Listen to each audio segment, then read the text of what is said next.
নমস্কার বন্ধুরা, রাধে রাধে। কেমন আছো তোমরা সবাই? আশা করি ভালোই আছো। আমরাও না খুব ভালো আছি। এখন 6:30 বাজে। আমি সকালে উঠে ঘরবাড়ি সব ঝাড়টার দিয়ে নিয়েছি। তারপর ফ্রেশ হয়ে স্নান করে দেখো রান্নাঘরে চলে এসেছি। সকালে কি বলো তো রান্নাঘরটা না একবার একটু পরিষ্কার করে নিচ্ছি। এটা কিন্তু রাত্তিরে আমি একটু পরিষ্কার করে রেখেছিলাম। কিন্তু কি বলো তো গোপালের রান্নাবান্না করি তো, যার জন্যে একটু সকালে রান্নাঘরটা পরিষ্কার করে নিতে হয়। কেন গোপালের রান্নাবান্না করলে না একটু পরিষ্কার পরিচ্ছন্নভাবে করতে হয়, যার জন্যে। আর গোপালের আমাদের একসঙ্গে রান্না করছি। আর আজকে না আলু, মটর, গাজর এগুলো দিয়ে একটু মানে তরকারি করব। আর এই তরকারিটা না রুটি দিয়ে খেতে কিন্তু খুব ভালো লাগে। আর আমার ছেলে তো এখন স্কুলে রুটি নিয়ে যায়। আর রুটির সঙ্গে কিন্তু এইসব সবজি না খুব ভালো লাগে। এটা ভাতের সঙ্গে অত ভালো লাগে না। যারা আমার ভিডিও দেখছো তারা প্লিজ একটা লাইক করে ভিডিওটা কন্টিনিউ করো। আর যদি ভিডিওটা তোমাদের একটু হলেও ভালো লাগে তাহলে তোমরা চাইলে আমার চ্যানেলটিকে সাবস্ক্রাইবও করতে পারো। সাবস্ক্রাইব করে আমার পাশে থাকতে পারো। আর যারা সাবস্ক্রাইব করে দিয়েছো তাদের অসংখ্য ধন্যবাদ। আর যে দিদি ভাই দাদা ভাই আমাকে কমেন্ট করো, আমার কিন্তু খুব ভালো লাগে। আর আজকের ভিডিওটা প্লিজ স্কিপ না করে পুরো দেখো, আশা করি তোমাদের ভালো লাগবে। আমি না আজকে সকাল 6:30 দিয়ে 8:30 পর্যন্ত সংসারের কাজগুলো মানে ছেলেকে রেডি করা, রান্নাবান্না করা, এগুলো আমি কি করে করি সেটাই তোমাদের সঙ্গে শেয়ার করতে চাই। আর যদি এই ভিডিওটা একটু হলেও ভালো লাগে তাহলে প্লিজ তোমরা কমেন্ট করে আমাকে জানাতে পারো। আর যদি ভিডিওর কোথাও তোমাদের খারাপ লাগে, কিছু মনে হয়, তোমরা কিন্তু আমাকে বলতে পারো, তাহলে কিন্তু আমি রাগ হব না, খুশি হব। আর এদিকে না আলু মটরের সবজিটা দেখো আমি গরম জল দিয়ে বসিয়ে দিয়েছি। সবজিতে গরম জল দিলে কী হয় বলো তো, তাহলে রান্নার স্বাদটা কিন্তু অন্যরকম হয়। আর এখানে না একটু গরম জল করে নিয়েছি, আমি না গরম জলটা খাবো। এখন খুব শীত পড়েছে তো, আর শীতকালে না জলটা কিন্তু খুব ঠান্ডা হয়ে থাকে। আর ঠান্ডা জল তো খাওয়া যায় না, সেটা তো তোমরা সবাই জানো। আর এদিকে গোপালের ভাতটাও না বসিয়ে দিয়েছি। আর ডাব্বাতে দেখো আটাটাও না অনেকটা মানে শেষ হয়ে গেছে। আর আটা আমার বর কালকে না পিষে নিয়ে এসেছিলো, সেটা ঢালতে মনে নেই, যার জন্য না এখন ঢেলে রাখছি। আর সকালে তো রুটি বানাবো। আর দেখো ডাব্বাটা ঢালার সময় কতটা আটা পড়ে গেছে। আমি তো ভেবেছিলাম মনে হয় আটাটা না ডাব্বার মধ্যে মানে ধরে যাবে, যার জন্য না পুরো আমি একদম উল্টো করে দিয়েছি দেখো। আর এখন কতটা পড়ে গেছে। সাবধানে কাজবাজ না করলে কিন্তু এরকমই হয়, তাই না? আমি তো ভেবেছিলাম মনে হয় হয়ে যাবে। আর সকালে যেটুকু রুটি বানাবো সেটুকু আটা না এখন আমি রেখে দেবো নিয়ে। আগে যদি আটাটা আমি এভাবে তুলে রেখে দিতাম সকালে রুটি বানানোর জন্য, তাহলে কিন্তু এতটা আটা না পড়তো না। আর একটু জেনে বুঝে কাজ না করলে কিন্তু এরকমই হয়। আমার বর তো এখানে ছিল না, থাকলে না খুব বকতো। কী করব বলো, বুঝতে পারিনি পড়ে গেছে। আর দেখো জায়গাটা কিন্তু একটু আগে আমি পরিষ্কার করেছি। মানে কাজ কমাতে যাই, কাজ কিন্তু আরও বেড়ে যায়, মানে কাজ কমই হচ্ছে না। আর সকালবেলাটা দেখবে রান্নাবান্না এইসবে কিন্তু অনেকটা তাড়াহুড়ো থাকে। আর অনেকটা টেনশানও থাকে, কেননা সকালে রান্নাবান্না করে ছেলেকে স্কুলে পাঠাতে হয়, গোপালের রান্না করতে হয়, যার জন্য না অনেকটা তাড়াহুড়ো হয়ে যায় সকালবেলাতে আমার। আর দেখো আটাটা পরিষ্কার করার পরে কতটা গমের খোসা বেরিয়েছে। আর আটাটা না বানানোর আগে রুটি এরকম পরিষ্কার করে নেওয়াই ভালো। আর এদিকে আমার সবজিটাও কিন্তু হয়ে গেছে। এর মধ্যে না একটু কাসুরি মেথি দিয়ে দিয়েছি। আর এই সবজিতে একটু কাসুরি মেথি দিলে না খুব কিন্তু সুন্দর স্বাদ হয়। আর এই সবজিটা রুটির সঙ্গে পুরীর সঙ্গে খেতে কিন্তু খুব ভালো লাগে। এটা কিন্তু ভাতের সঙ্গে খেতে ভালো লাগে না। আর গোপালের জন্য না আলাদা করে তুলে রেখে দিয়েছি। আর এটা নিরামিষ করাই তো, যার জন্য আলাদা একটা বাসনে তুলে রেখে দেবো। এটা আমাদের বাসন। আর সাবধানে জানেন অনেকটা সাবধানে রান্নাবান্না করতে হয় আমাকে। আর গরম মশলার গুঁড়ো দিয়েছি, এই গুঁড়োটা না আমাদের মিক্সিতে করেছিলাম তো, ওটাতে মাঝে মাঝে একটু পেঁয়াজ রসুন পেশা হয় তো, যার জন্য এই গরম মশলাটা না কানহাকে দিইনি। আর আমার আর একটা গোপালের জন্য সবজি তুলে রেখে দিচ্ছি, ওই স্কুলে নিয়ে যাবে তো। তাই এতটা গরম সবজি কিন্তু লাঞ্চ বক্সে একদমই দেওয়া উচিত না, যার জন্য একটা প্লেটে ঠান্ডা করে তারপর ওকে দিয়ে দেবো। আর জানো তো শীতকালে সবচেয়ে মানে খারাপ লাগে হলো জলে হাত দেয়া। আর এই আটাটা না আমার একদমই মাখাতে ইচ্ছা করে না, জানো না। আটা মাখাতে না আমার খুব আলিস্যি লাগে। আর এখন কি করব, খেতে হলে তো বানাতেই হবে। আর একটু আটা না ঢেকে রেখে দিয়েছি, ওটা আমরা যখন খাবো তখন বানিয়ে নেব। শীতকালে না গরম গরম রুটি খেতে কিন্তু খুব ভালো লাগে। ঠান্ডা রুটি না একদমই ভালো লাগে না। আর আমার ছেলের জন্য দেখো দুটো রুটি না এখন বানিয়ে নেব। দুটো রুটি এই জন্যে বানাচ্ছি, হয়তো একটা রুটি খারাপ হয়ে যাবে, যার জন্য দুটো বানাচ্ছি। দুটোর মধ্যে যেটা ভালো হবে সেটা ওকে না স্কুলে দিয়ে দেবো। কেননা দেখবে প্রথম যে রুটিটা আমরা বানাই সেই প্রথম রুটিটা কিন্তু ভালো হয় না, যার জন্যে দুটো রুটি বানিয়েছি, যে একটা যদি ভালো না হয় তাহলে আরেকটা দিয়ে দেবো। কিন্তু দুটো রুটিই কিন্তু ভালো হয়েছিল। আর শীতকালে না ঠান্ডা জিনিস দেখবে একদমই খেতে ইচ্ছা করে না, শীতকালে গরম জিনিস খেতে কিন্তু খুব ভালো লাগে, তাই না?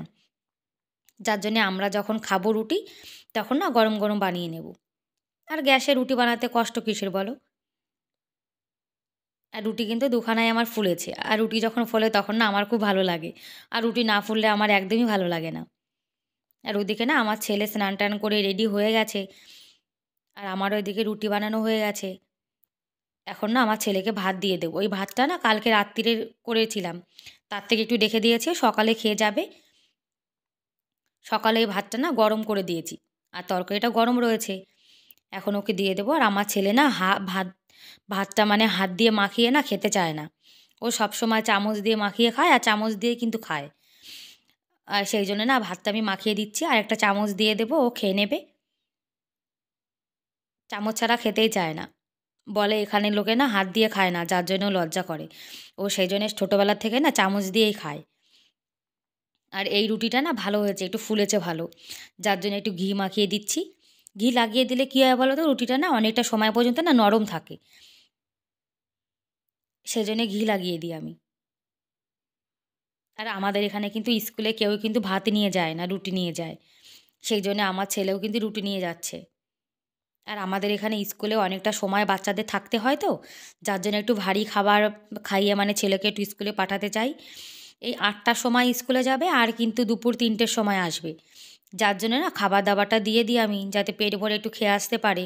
আর যখন ছোট ছিল না তখন জানো তো কিছুই খেত না স্কুলে, একদম রোগা হয়ে গেছিলো। আর এখন বড় হয়ে গেছে তো, যার জন্য এখন লাঞ্চটা না একা একাই খেয়ে নেয়, এখন আর মানে ফেরত নিয়ে আসে না।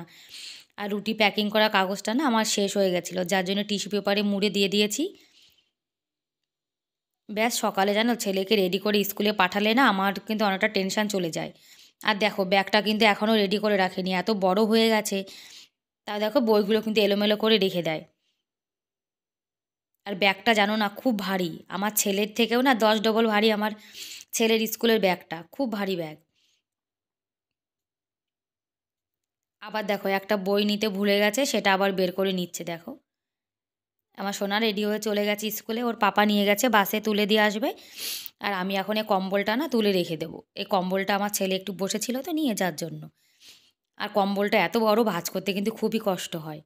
আর শীতকাল চলে এসছে তো, শীতকালে তো এখন মোটা কম্বল না নিলে কিন্তু একদমই হয় না। আর জানো তো আমাদের এখানে কিন্তু খুব শীত পড়ে, মানে এত শীতে যদি মোটা কম্বল না নেওয়া হয় তাহলে কিন্তু একদমই মানে শীত মানায় না জানো। আর কম্বলটা ভাঁজ করতে না খুব মানে কষ্ট হয়, কি করব বলো? এখন ভাঁজ করে না রাখলে কিন্তু দেখতেও সুন্দর লাগে না। আর ঘরবাড়ি কাঁথা কম্বল বালিশ এগুলো যদি এলোমেলো থাকে তাহলে দেখবে ঘরটা কিন্তু একদম এলোমেলো মনে হয়।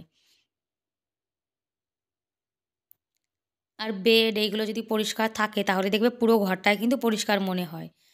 আর এই যে কম্বলটা দেখছো, এই কম্বলের মধ্যে কিন্তু আমাদের গোপাল বসে রয়েছে, গোপালকে না ঘুম থেকে তুলে কম্বলটার মধ্যে বসিয়ে রেখেছে। আর শীতে সকালে বাবা ছেলে যে ড্রেসগুলো পরেছিল সেগুলো সব খুলে রেখে দিয়েছে, সেগুলো এখন সব ভাঁজ করে রেখে দেবো। জামা কাপড় এলোমেলো থাকলে বেরিয়ে পড়ে না, দেখবে ঘরটা কিন্তু একদম দেখতে ভালো লাগে না, যার জন্য জামা কাপড় থাকলে না আমি সঙ্গে সঙ্গে ভাঁজ করে এভাবে রেখে দিই। এই দেখো আমাদের ছোট্ট সোনা বসে রয়েছে মুখটা বের করে, ওর পাপা এসে ওকে স্নান করাবে।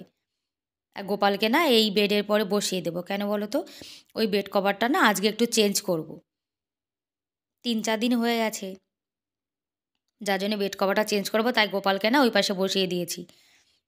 আর দেখো এই যে কতগুলো কম্বল রয়েছে, মানে 4-5টা কম্বল কিন্তু আমাদের শীতকালে বের করে রেখে দিয়েছি। আর বেডের উপরটা না একটু ঝাঁটা দিয়ে এভাবে ঝাঁট না দিলে দেখবে অনেকটা কিন্তু বালি বালি হয়ে থাকে। আর আমি না 3-4 দিন পরে পরে বেড কভারটা মানে চেঞ্জ করে দিই।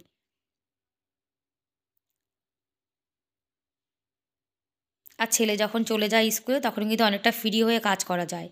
আর যতক্ষণ ছেলে স্কুলে না যায় তখন না মাথায় কিন্তু একটা টেনশান কাজ করে, যে কখন মানে ছেলেকে রেডি করে স্কুলে পাঠাবো, কখন বাস মিস হয়ে যাবে, সেই টেনশানটা কিন্তু মাথায় থাকে। আর ছেলে স্কুলে চলে গেলে তখন কিন্তু একদম টেনশন থাকে না, তখন পুরো ফ্রি হয়ে যায়। আর দুধটা দেখো একটু পরে এনেছিল তো, যার জন্য একটু গরম করা হয়নি।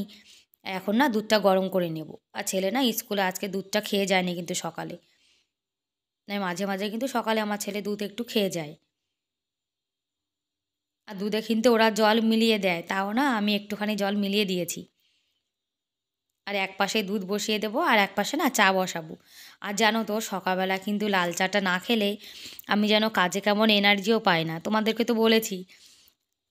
আর লাল চায়ে একটা তেজপাতা দিয়েছি, কেননা তেজপাতার ফ্লেভারটা না আমার খুব ভালো লাগে। আর চায়ে তো চিনি দেওয়া উচিত না, তবুও না চিনি দিচ্ছি। কেন বলো তো, চা জিনিসটার মধ্যে যদি চিনি না হয় তাহলে চা খাওয়ার কিন্তু কোনো মজাই হয় না, তাই না? আর এদিকে দেখো দুধটাও কিন্তু গরম হয়ে গেছে আর আমার চাটাও বানানো হয়ে গেছে। আর এক কাপই খাবো, কেননা আমার বর না চা খায় না,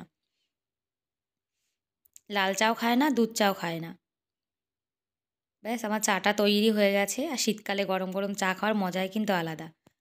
আর আমাদের এখানে না কিন্তু খুব শীত পড়েছে জানো, এত শীত পড়েছে দেখো, চাদর টুপি সব পরে রয়েছি। আর শীতকালে এক কাপে গরম গরম চা খাওয়ার একটা মজাই কিন্তু আলাদা, তাই না? সকালে না বেশিরভাগ আমি লাল চাই খাই, দুধ চা খাই না। আর যা শীত পড়েছে জানো না, কাজ করতে ইচ্ছা করছে না, দেখো হাত একদম ঠান্ডা হয়ে গেছে, কোনো কাজ করতে ইচ্ছা করছে না। এবার কী করবো বলো, করতে তো হবেই, তাই না? চাটা না রান্নাঘরে বসেই খাচ্ছি, কেন বলো তো, রুটি বানাবো তো, যার জন্য। আর চা খেতে খেতে তোমাদের থেকে বিদায় নিচ্ছি, দেখা হবে পরের ভিডিওতে। আজকের মতো এই পর্যন্তই, বাই বাই।